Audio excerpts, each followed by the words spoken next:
Welcome to this episode of the Customer-Centric Retailing Podcast. This is Anil Patel, founder and CEO of Hotwise Commerce. In this podcast, we discuss e-commerce, omnichannel technology, pre-order management, brick-and-mortar operations, retail culture, innovation, and how all these elements come together to create customer-centric retailing. Join us to hear the brightest minds in the retail industry share their experiences and thoughts on the most relevant topics today. Hello, everyone. Welcome to the Customer-Centric Retailing Podcast. Today, we have with us Joseph Sharplin from AS Color. He's the head of e-commerce. Hey, Joseph, how are you doing today? I'm good. Really nice to meet you, and it's a real pleasure being on the podcast. Thanks for having me. Yeah, amazing. It's like I've been talking to a lot of folks in retail space and retail consulting. I'm really excited today because I have something new to talk about with you. At the same time, I was looking at your profile, and something interesting I saw was you are now head of e-commerce. Generally, I've seen people start their career in the sales, somewhere in the sales or somewhere in the marketing kind of thing. But I see yours more from like a product designer and all that. So I'm curious about your career path, how you started and how you got here. Yeah, it is a little bit left field. So, out of uni, I was doing graphic design. I studied graphic design at university and worked in graphic design for signage companies, and then quickly got into apparel, and have been in apparel ever since down here in New Zealand. But you're right, it was always in either a product design space or working on the actual prints themselves to go on to garments. So more from that, graphic design, product design space. And I joined AS Color just over 4 years ago in the product design space, and was working on the garments themselves and working with the team. Then got moved into the head of design role. And, we were working on lots of new styles and bits and pieces for AS Color. And then about 2 years ago, an opportunity came up where our e-commerce manager went on maternity leave, and there was basically, work needing done in the space. And at the same time, we were kind of winding down on product design. We'd got the range to a pretty healthy point, and we weren't wanting to put more new styles into the range. So our CEO, Clive Ormerod, turned around and said, "Hey, do you want to give e-commerce a try?" And it kind of sounds a bit. It obviously sounds funny, even as I say it myself. But I put my hand up and just jumped into it and kind of cut my teeth on it. And that's been the last 2 years basically working in e-commerce for AS Color. And shortly after that, got moved into the head of e-commerce role, and Laurie, our e-commerce manager's back, and it's been kind of all go ever since. Awesome. This is great. So there are two different worlds, very different. The e-commerce, being head of e-commerce, you got to know a lot about like all this analytics and marketing, and I don't know, there are like tons of new vocabulary to go for. How did you work with that? It must be a challenge. Yeah, to be honest, it was a real challenge, but a really awesome challenge. I mean, I think, for someone like yourself or someone who's been working in e-commerce and the digital space for years or their entire career, there'll be a level of knowledge that to be honest, I don't have yet. But the things I found that helped me coming from the product design space into e-commerce was, some of the fundamentals around attention to detail. It was good coming from that product space into an apparel e-commerce space, because you can approach things like your on-site merchandising and how you present product on the site. So there are benefits from that perspective. And then I think another side of it, which you'll be very aware of as well, is a huge part of it is relationships and working with your partners and working with your tech stack partners and your platform partners, and all the different people internally and externally who touch on e-commerce or the website you're working on. So the relationship piece I see as a huge part of it, and often you're relying on the expertise of someone else who is really good at that integration or that app or that tool you're using on your site. And a big part of it is just having that really good relationship with them, and it was almost using that network of people as an extension of your team. You end up with this massive global team who are based all over the world, which is pretty amazing, So, I felt like I had some things kind of in my tool belt that helped me, from the relationship side of it and the attention to detail side of it, and the kind of the methodical way in which you have to work in e-commerce, that kind of applied to product design as well. Very methodical and technical in a sense. So, but outside of that, it's just been hard and fast learning, Yeah, that's true. And I think, on the other thing I could see is, you have product development, product knowledge, and you understand your customers so much. I think, like you said, delivering that experience on the e-commerce, uh, you have that idea, like what exactly you want, what exactly your customers want, and then, like you said, partners come in and help you out, getting that delivered. But you know what you want, so it's the communication is relatively easier, because you can tell them what you want, and then, because they are experts at their own domain, they can deliver on what your requirements are. So that's pretty amazing. Yeah. Cool. That's really good. Yeah. So, well, coming to AS Color, you are in B2B space as well as D2C space. That's a really good combination. And so, this, both operating together, especially both working through the e-com as well, it could get a challenge. It becomes a challenge in itself. It brings its own complexity. Tell us about, how do you manage those two together, and what kind of challenges do you see generally? Yeah. So I think starting with a platform that can handle both use cases is really important. We're on BigCommerce as our platform, who I feel have always had kind of B2B front and center as their as their kind of, I don't know what you call that, their hero suite of products are all, and their functionality is all generally based on B2B, and now they're working on the D2C part of it, and that's kind of growing for them. Whereas,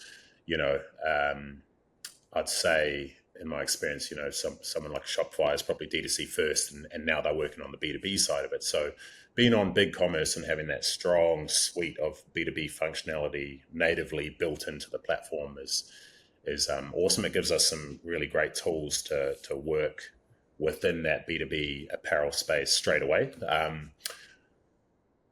In terms of the site itself and the UX, when you come to an AS Color site, it looks very retail-y or D2C, in terms of the look and feel, the aesthetics of the site, the way we shoot our products,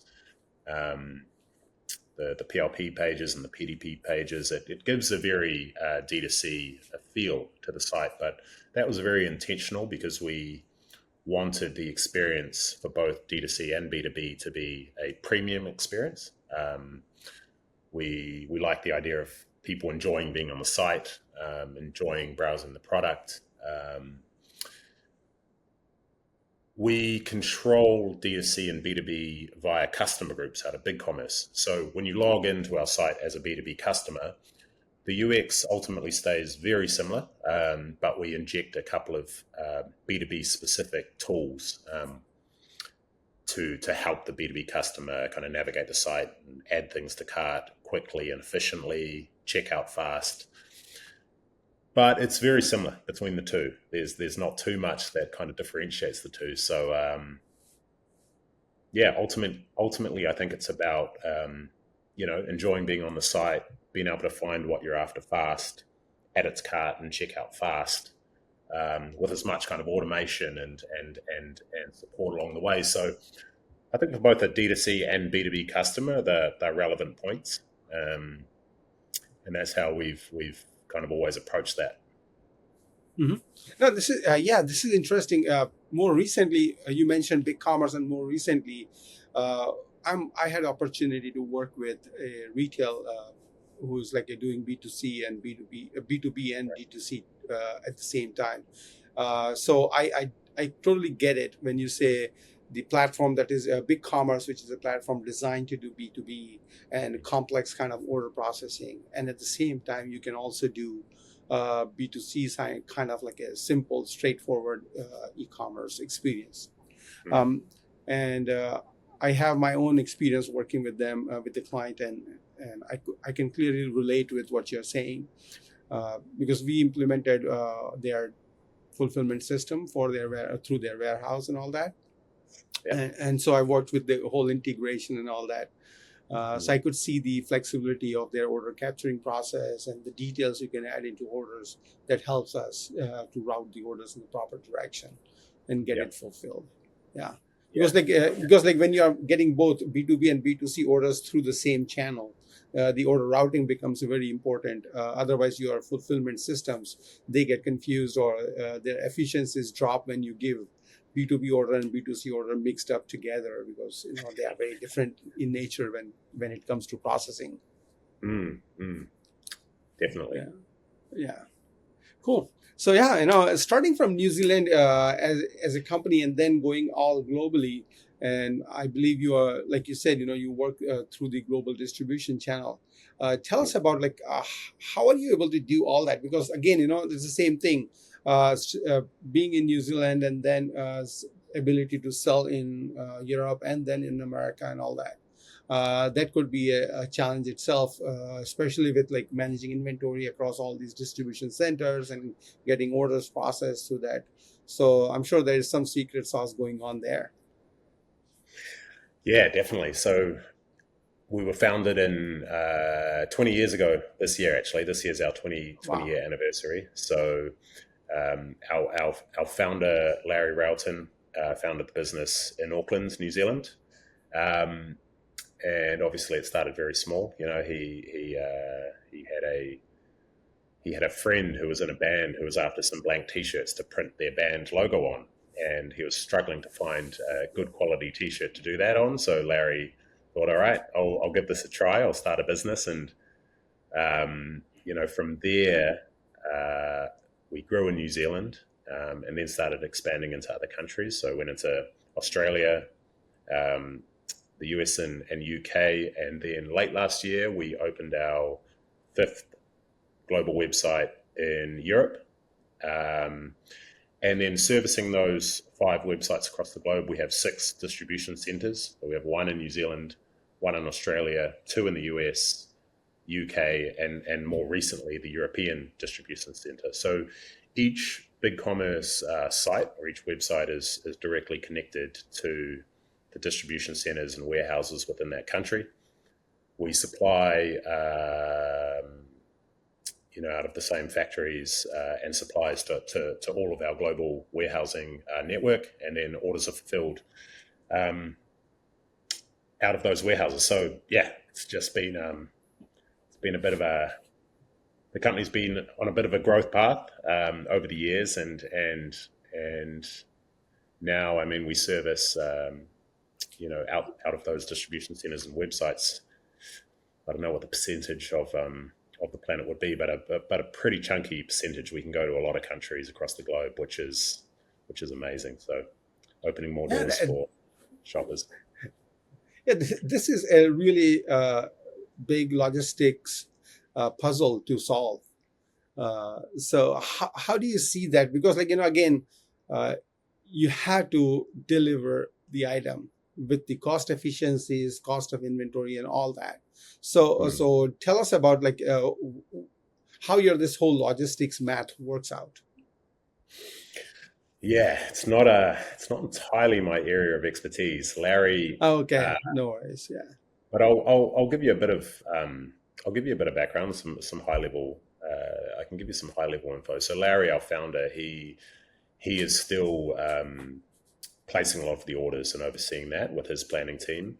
And then our logistics head of logistics, JC, he's basically running all the global warehousing and distribution networks. And our IT team is obviously heavily involved as well. But ultimately, it's economy of scale. Ordering out of our factories and suppliers, and then delivering globally to each of the warehouses. So I think when you're in the apparel, blank apparel space, and you're ordering at those kind of volumes, and then distributing that stock globally, that allows you to obviously enter those markets at a good price point and be competitive with other wholesale apparel brands out there. The other thing I'd kind of add to that is getting your stock levels right is massively important when you're dealing with businesses and B2B businesses who require a lot of stock, and often very fast. So I know Larry and the team have spent years and years perfecting this and working on this, and really honing in on the stock levels that each country requires. And if we're going into a new region, what does that stock in that country look like?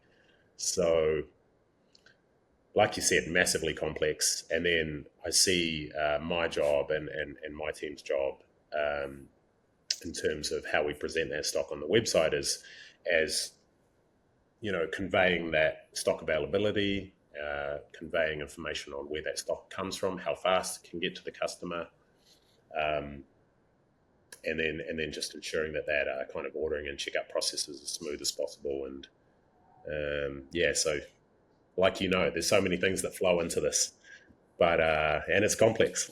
It's complex. Yeah.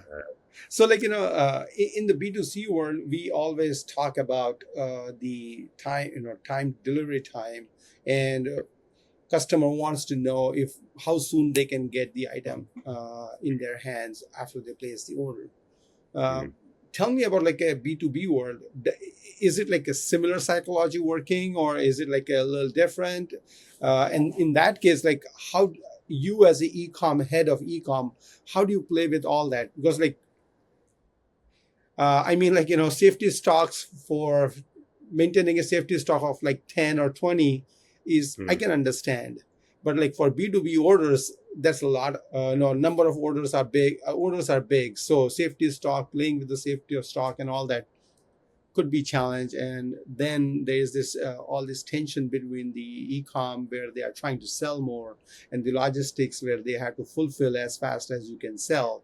Um, and keeping track of ground realities and how orders are fulfilled. Um, Mhm. so there's like a lot of tension going on there. So Mhm. how do you play into this, and what's your secret there?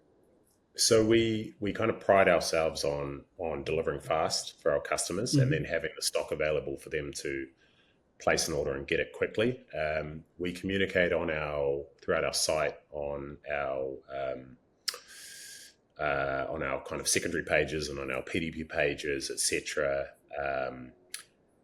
Options to get your order fast. So whether it's same day dispatch and you have to order by a specific time, to the shipping methods we display at checkout. So we will show expedited shipping methods, urgent shipping methods, depending on the region. So down here in NZ, we aim to get all orders out on the day they're placed. And we work with New Zealand Post down here as an example, to get those orders to customers really quickly.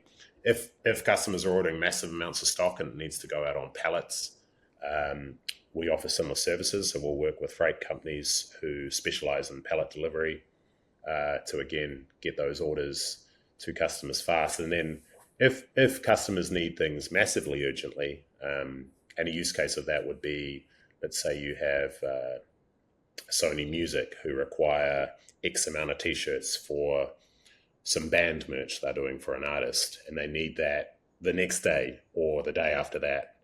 We'll work with our local carrier network to ensure those shipments get out fast. So Wow. um, we display the stock on the website. When it flows into our warehousing, our team does a brilliant job on working with those carriers and our kind of local networks to get orders out fast. Often people don't want to wait, right? Both D2C and Yeah. B2B customers, people want their orders fast. So we try to give as much visibility and communication of that on the website as possible. Yeah, actually, no. Again, thanks. Yeah, thanks for this information. So B2B customers are not any different. They are same humans who buy on B2C, and so their need urgency of delivery is similar. They don't they Yeah. wait till the last moment and place the order, and now they know I need this item tomorrow or day after. I cannot wait for longer. Right. So that's very human. Yeah, 100%. Yeah, yeah. So like with this apparel business being so competitive now, with the blanks, your business there, do you see is that as an advantage versus a designer product versus or is it like because it's blanks you are you have like a really good heavy competition and how do you see that e-com space you head in working? Is it like in your favor or is it against, or how are you working with that? Yeah, it's an interesting question. So you definitely have I'd say a strong subset of retail or D2C or B2C shoppers who just like and want blank apparel, similar to say the shirt you're wearing, or just good quality, solid basics for everyday wear.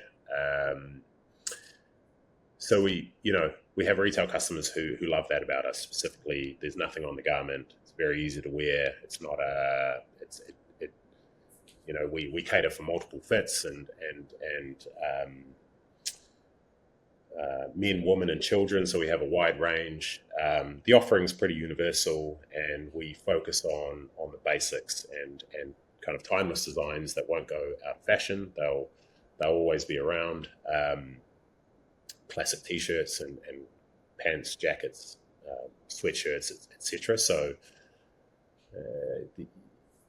rather than chasing trends and kind of being at I'd say the mercy of kind of seasonal trends or global trends in fashion, you kind of play this game through the middle, right? Mm-hmm. Basics that everyone needs at any point in time and are very easy to wear and will last. Then from the B2B side of things, I'd say straight away there's tons of competition. You're right. There's huge global blank apparel companies who are far larger than us, and it creates an awesome challenge in market. So, when you're going into the US market and trying to sell a t-shirt and you're in the land of the t-shirt, you're in the country that I think designed the t-shirt. You're going to come across, I don't know, thousands of competitors, some huge, some small, but that's where I think having a I don't know, a strong point of difference in what you're trying to achieve as a brand. So for us, we very much see ourselves as the provider of premium blank apparel. Our pricing in the B2B space can be a little bit higher than competitors, for example, but that's the space we want to play in. We're not interested in races to the bottom in terms of pricing. But then on the flip side of that, you have the benefits of kind of quality blanks that will stand the test of time, that'll print on beautifully, that'll last wash after wash, that'll stick around in your wardrobe for a little bit longer. So yeah, it's a balancing act. But I think when you stay true to your guns and stay true to what you're doing, and you obviously use tools at your exposure like marketing and all of these important things, and from a business perspective, you kind of cut out and find your niche in that market and cut out your piece of that pie, and work on relationships with customers and relationships with our B2B customers, and yeah, we're seeing some good growth in the US and other regions. So a lot of competition, though, like you said, a lot of competition. Yeah. in, Now I get it, actually. It's like, I observe and I can see. uh, I like to go shop at Uniqlo Yeah. here, and in for a reason, it's like because it's blanks, they don't have any logos there. Hmm. So now I can relate why I go there and why I would actually go shop at AS Color as a B2C customer. So Yeah, I'm that a big fan really of Uniqlo. makes sense. Yeah. Hmm. Yeah, yeah, we don't have Uniqlo in New Zealand. Yeah. The closest shop is in Australia, so you gotta take a little trip to get to it. But Yeah, but like a similar idea. So like, I yeah, think it could be an inspiration for you. It could give you a reason why you should have even like a retail stores, at least in some high traffic touristy areas or something. I don't want to give you suggestions on business. You know it better. But yeah, but I do agree. I see the reason why people would go for blanks, because there is a reason why I go to Uniqlo. The same thing. yeah, Also, yeah. similarly, like, I like what you said, staying in the middle and not getting into that fashion thing. Uh, Mm, Again, with the economies growing all over the world, something that actually worries me is that we as a consumers continue to buy stuff, right. and our closets are full and getting fuller. Yes. So now I think there's this whole wave, or there's a thought process in the society where people want to buy good quality stuff and want to stick with it for some time, use it for long. Mm, And in those cases, uh, buying timeless things is important, because you don't want to like be irrelevant in like a year. Instead, you mm, just buy something for winter. You just be able to use it through all the few years, few more seasons and stuff, and maybe similarly for summers or springs or whatever. So yeah. that makes sense, and also, like, you don't have that guilt thing. I'm sure Larry is so good, feels good about that. His business is not creating more garbage in the world. Mm. It's such an interesting point. I think I used to work for a company down here called Icebreaker. They're a merino company, so Mhm. their whole brand ethos was based on sustainability and natural product, natural fibers. Um, but I remember the owner of that business coming in and chatting to us, and he said, "Look, it was interesting what he said. He said basically the only way we can be truly sustainable is if we close shop and stop selling stuff, because when you are selling anything, there's a footprint, right? So I think when you're in business, it's good to be aware of that, and then it's also good to kind of do the best you can in that space, whether or not that's looking at how much plastic you're using in the supply chain, um, the health of the factories and the suppliers you work with overseas who make your product,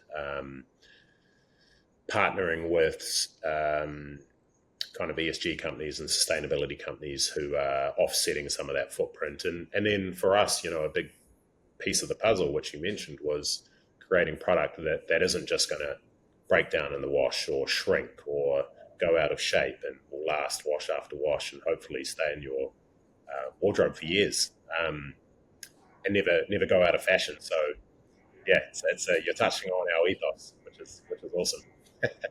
And this is all we can do. You as a fashion or apparel company, this is what you can do, is produce item that holds, that works for the consumer for longer time period. Now it's up Mm, to the customer to choose if they want to buy 10 or 100. If they mhm. want to go every season, they want to go buy new stuff every season and throw and dump it, or not. But it's Yeah. not businesses to think about it. That responsibility lies on the customer side. Mm, mm, On the business side, like you said, we have to make sure we monitor our supply chain. We monitor, like, the product is really good, that it can be used for years. So, yeah. so you're doing good there. Yeah. No. Yeah. No, I love that. I love that. We're aligned. Cool. Yeah. Um, so, like, this is definitely interesting conversation, and I can keep going on and on. But just to bring this podcast to the end, one final question I wanted to go talk to you about is, like, we are in the tech world, and Mm. e-com is all about new technologies, and there are like always new things coming up.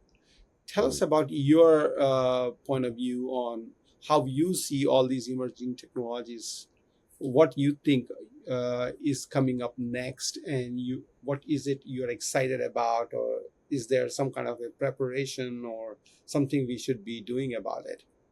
Mm. Yeah, I mean, it's hard to answer this question without saying AI, right? I feel like. Yes, and that's exactly what I wanted you to say. So, I mean, that feels like probably, I mean, the most monumental change in not only probably e-commerce and what we're doing in the tech space, but kind of from a cultural perspective too. I mean, it feels pretty monumental, and I think if I went back, say, 2 years ago, I was quite skeptical at the time because there was a lot of noise about AI, but it felt like there weren't many practical applications of it. So you're hearing that buzzword a lot, and you're hearing it kind of used in this marketing sense, but then you look at how it was being used, and it felt kind of clunky. Obviously, it was brand new, and all of these partners were, it feels like a bit of an arms race in terms of who can kind of harness the power of what AI can do in a hyper practical way, and I guess commercialize it and use it as a tool. And I just think it's moving so fast. And the conversations we've been having this year with our say SEO partners and marketing partners around, okay, what does SEO mean now? How is Google relevancy important? Do we need to be focusing on OpenAI and ChatGPT and Perplexity and showing up in channels we've never thought of, like WhatsApp and Pinterest and TikTok, and how AI plays into that, and how are you going to be discovered in this kind of new landscape where, like 5 years ago, people would just go to Google, right? It was Google or nothing. Now product discovery or discovery of kind of anything is happening in all these different ways, on all these different apps and different channels and different feeds and different marketplaces. And it feels like you've got to be in that mix, because I guess in order to stay relevant and to stay kind of visible and searchable and I guess findable by your customers and by the consumer, feels important. I think that's really important. And I don't know. I'd love to hear your take on that, because that feels like the biggest one for me. And then also how AI is kind of starting to impact some things I'm seeing in e-commerce, like AI powered merchandising of your PLP pages, or obviously there's this customer service bots and surfacing information on your site, or comparing products against each other. And there definitely feels to be more and more practical applications of that new, I don't even know what you call that, new tech, I guess. But yeah. Yeah, so like where I see in my personal experience, I've been using AI a lot. But I travel, Mm, so for example, if I'm looking for Airbnb, mm, now before back in the day, I was go Google the location and then maybe yeah. then go look up in the Airbnb. Now what I do is I tell GPT, and it knows my profile because I've been doing it for some time. So I tell them, you know what, I want to find a place in United States for Mm, this month, mm, during this month, and it would go help me because it knows what kind of places I want to go, and then it will go help me find the Airbnbs in like a big geographical region, like right. on the East Coast, or like if I say, and I want to stay within this time zone and things like that, it will Yeah. do that. So what I'm trying to get to is like, the AI tools are becoming our assistant. They are helping us to do what we want. In our Mm, case here, to buy something. So mm, imagine this: you're B2B customer, and the person who would otherwise place order with you, they are brainstorming idea of like, hey, you know what, this season we are launching this particular or new music album or whatever, and we are thinking about the t-shirt idea or apparel idea, and they start brainstorming this with GPT, right? Right. Some whatever, it could be Claude or a or Chat GPT or whatever, and Mm. then the conversation will slowly come to a point where it would say, do you want me to suggest you some brand product suppliers or something like that? Right. You know, GPT will always give you a prompt. So I think very quickly the brainstorming session with AI becomes a buying shopping experience with AI supporting it. So now AI knowing about your products, every detail about your product is very important. Now, what kind of detail would be there? So like, what do we do? We are going to talk to AI about like, hey, I'm looking for a sustainability supplier. I'm looking for this or that. So something that is very hard for B2C customer to actually go consume all that content from your blogs, because they're not going to read it. So they are going to do some homework, or some influencer is going to tell them that AS Color is a really good vendor and all that. And then they will remember and they'll go to your website. But ChatGPT will do it for them and say, you know, this company is really good in this way. So, and it goes with your ideology. So you should go shop with them. So they are now, GPT would now become an influencer, to say. Right. So I think I'm excited about this part of AI, how it's going to impact our buying experiences. Totally. I'm the same. It's it feels like a real shift, right? Like a real shift in how we do things. Right. So that also means that, you know, back in the day we were doing SEO and all that for human. Now we have to do content for AI. We still have to do content, but it is the AI is going to read it. Yeah. It's such a good point. It's like it's like an organism, right? It's like another life form almost. Yes. And I think something we need to be aware of is that more and more content writing is now being done by AI. This is where I think the catch is. If we use more AI to do content writing, then probably we will miss the point, because AI may not get everything that we wanted to. So we should see our content on our website as a training, as a tool to train AI. So see ourselves as a AI training company. As a SEO marketer, the marketing department of B2, all this retail or any kind of selling, they should be thinking themselves as a AI engine training company. So they should be thinking about, how can I train this AI about my products? Gotcha. Yeah. Such a good point. Yeah. Cool. Yeah, I like that analogy, actually. I like that analogy. It's like, set up your sites almost how you would like to be discovered or talked about by AI when it crawls your pages. Yeah, I like that. Yeah. Cool. So, well, this was great talking to you. Thank you very much, Joe. Yeah. Thank you very much. Yeah, really appreciate being on. That's it for this episode of the Customer-Centric Retailing Podcast. If you like what you heard, you can subscribe on Apple Podcast, Spotify, and Google Podcast. Please rate and review and recommend to a friend or a fellow retail fanatic. This podcast is presented by Hotworks Commerce.